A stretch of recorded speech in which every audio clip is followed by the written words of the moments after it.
Hello friends, ఈరోజు నా స్టైల్లో చేపలకి ఫ్రై ఎలా చేసుకోవాలో చూపిస్తాను. చూడండి, ఉప్పు పసుపు వేసుకొని చేపల్ని మంచిగా ఇలా కడిగి పెట్టుకోవాలి. పెట్టుకొని కొద్దిగా పసుపు, కొద్దిగా ఉప్పు,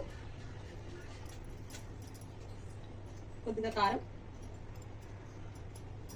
కొద్దిగా ధనియా పౌడర్,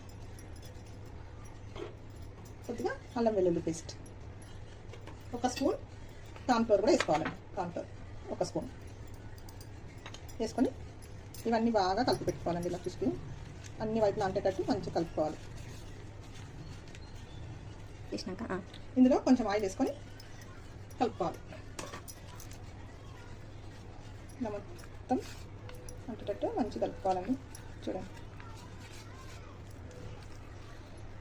ఇలా మొత్తం పట్టేటట్టు ఫిష్ మంచిగా కలుపుకోవాలి.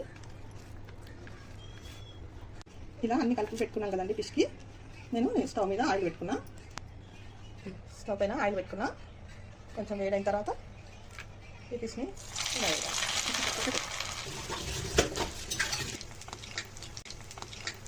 ఇలా గోల్డెన్ కలర్ వచ్చిన తర్వాత తీసి ప్లేట్లో వేసుకోవాలి. దీనిపైన కొంచెం నిమ్మరసం చుక్కలు కూడా వేసుకోవాలండి. తినేటప్పుడు టేస్ట్ ఉంటుంది. 2-3 చుక్కలు నిమ్మరసం వేసుకోవాలి. చేపల ఫ్రై రెడీ అండి.